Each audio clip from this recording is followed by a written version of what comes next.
E aí, gente, tudo bom? Eu sou o Gustavo Yamauchi Tudo bom? Sou o Lucas.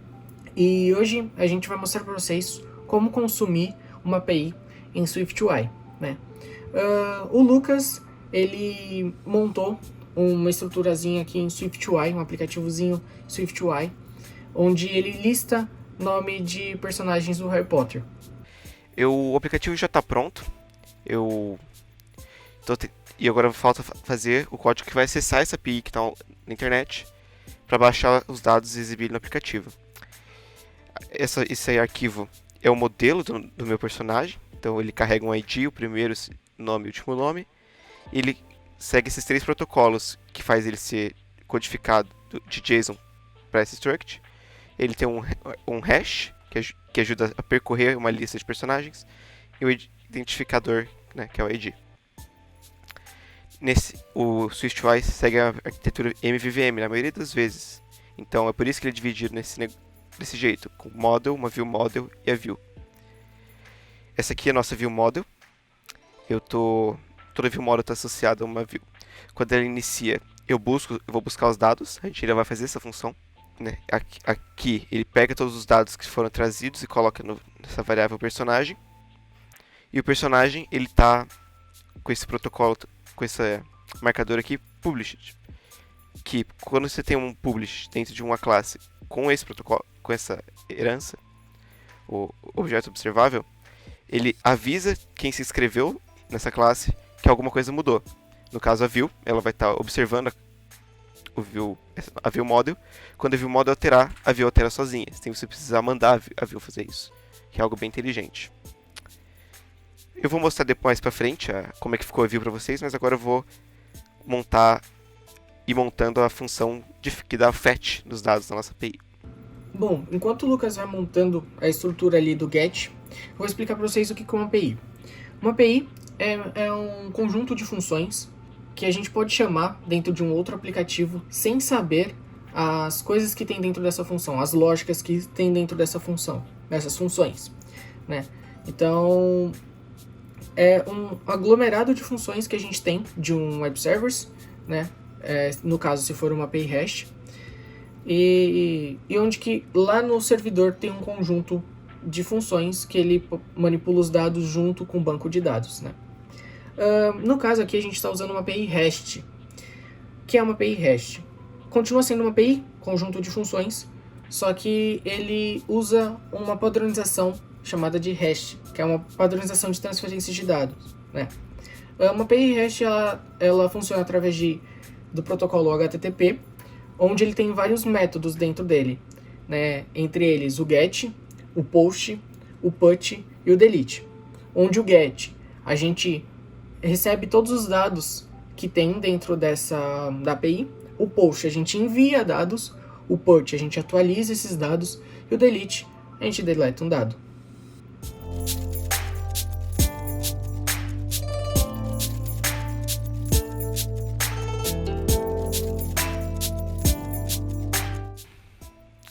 Dentro da nossa função, ela tem esse método que é um closure, né, que ele é escape, então os dados que estiverem nele vão poder sair de dentro da função que chamou, a função getAll.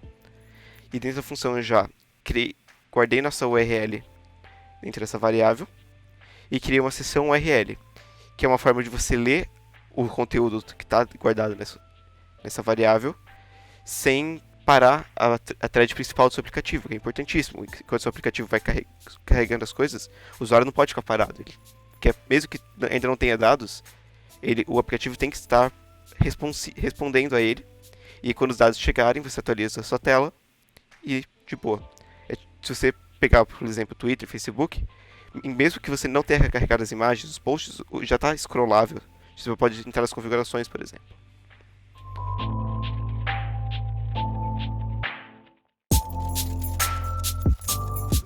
Seguinte, o código desse aplicativo vai estar na descrição, o link para o GitHub para vocês poderem clonar o projeto e darem uma olhada mais a fundo nas funções e nas coisas que esse aplicativo faz em SwiftUI, que é bem interessante.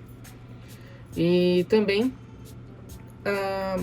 a gente fez um artigo no Medium E nesse artigo a gente explica um pouco o que é uma API REST, né, e uma API.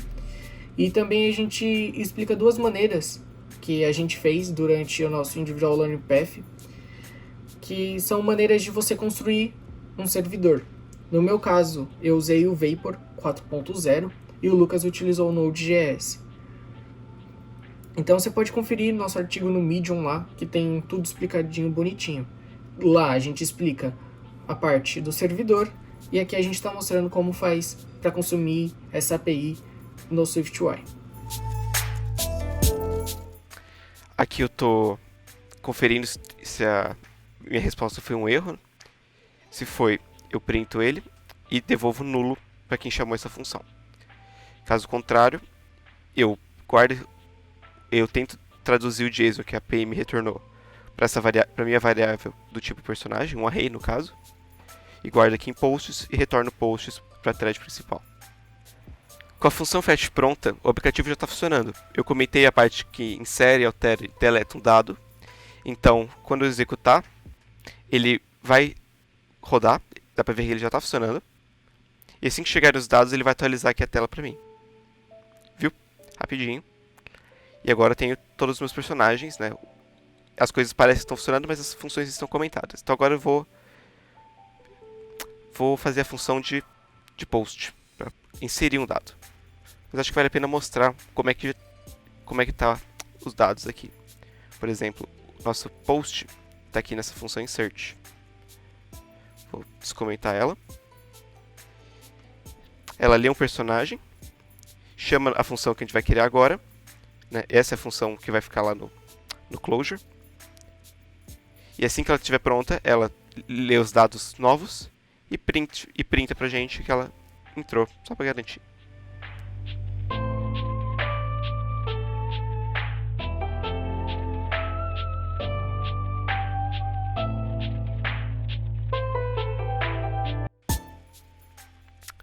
Dá pra ver que a configuração do método de inserção é um pouco mais complicado que o de leitura. Porque a inserção é um método post, então o post ele precisa configurar algumas coisas diferentes. Por exemplo, aqui eu estou falando qual método que é, o que ele vai me retornar, no caso vai ser um JSON, e aqui eu estou mandando no corpo do meu protocolo, do meu chamado, o meu personagem codificado como JSON. Qual personagem que eu quero dele inserir. Se a API precisasse de um token de verificação, aí passaria ali junto com o content type ali também. A gente adicionaria mais uma linha de mais um valor, que seria a de autorização.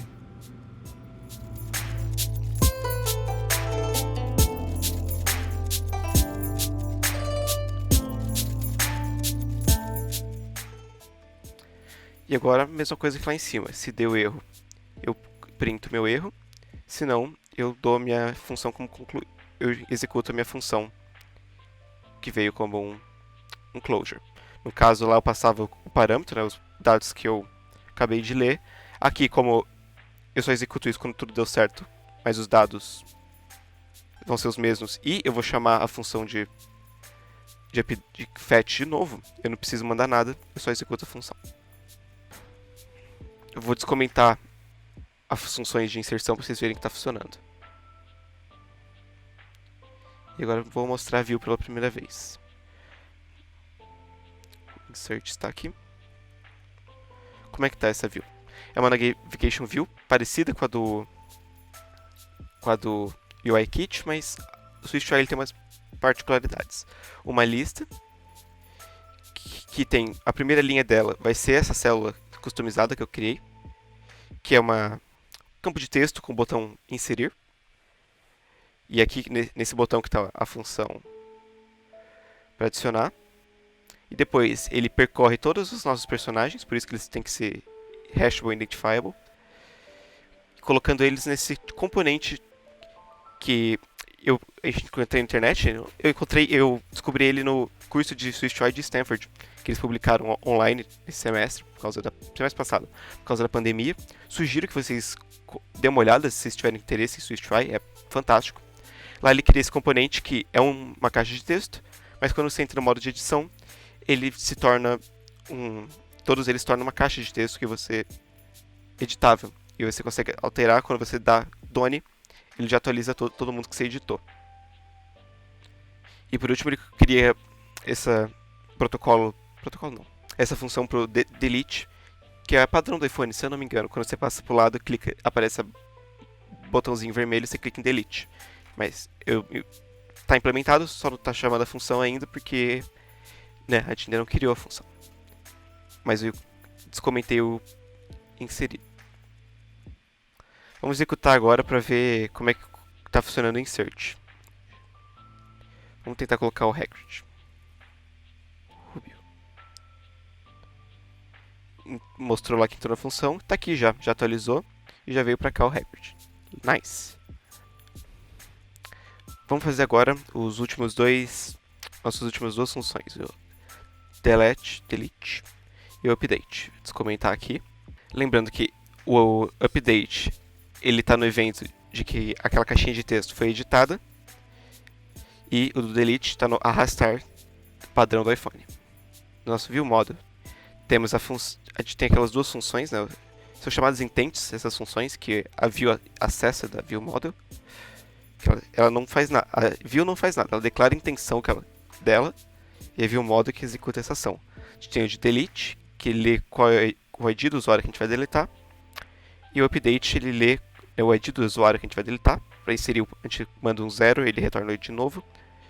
A gente manda quem a gente quer deletar e qual vai ser o nome novo para a função do web service. E sempre dando um fetch depois de fazer a ação. Eu já deixei pronto aqui pra gente. Só vamos dar uma olhada rápida. É bem parecido com as funções anteriores.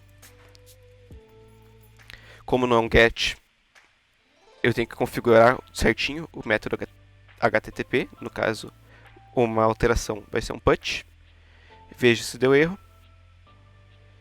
E executa a função, que no caso é...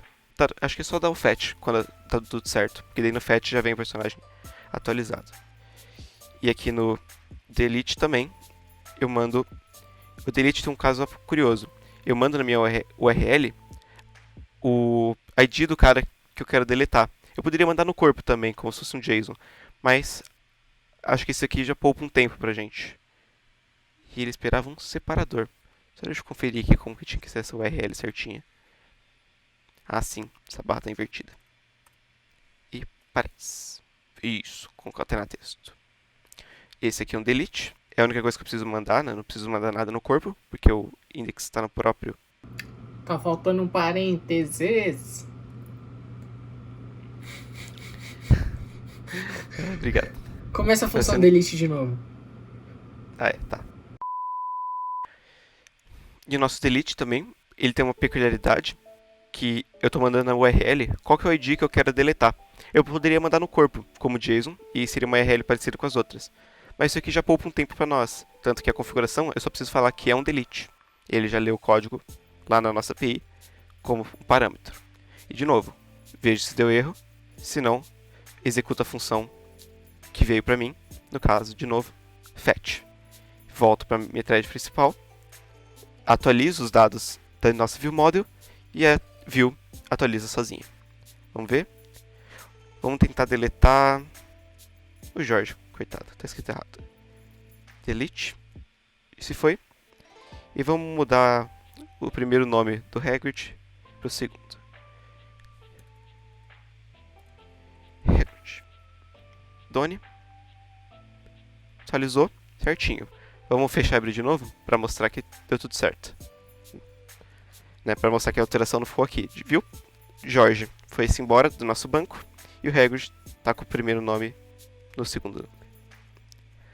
É isso, gente. Esse foi o código, né? Foi o resultado do meu ILP. Eu acho que é um assunto que valeu a pena ter estudado, porque eu sei que é algo que eu vou acabar usando bastante no futuro. Então, se você está começando agora nesse tema, espero que tenha realmente te ajudado. Pelo menos as próximas coisas que você pesquisar fiquem mais fáceis de entender o que está acontecendo. E obrigado por ter assistido aqui. Então é isso. como que o Lucas disse, espero ter ajudado, né? E na descrição vai ter o link desse código no GitHub, então se você quiser clonar, ver essas funções certinhas, testar a sua API, então pode ficar tudo certo, que o link está na descrição. Também não esquece de acessar o nosso artigo no Medium, onde que a gente explica API Hash e também sobre o servidor em Vapor e Node.js, ok? Então é isso, muito obrigado e até a próxima. Valeu!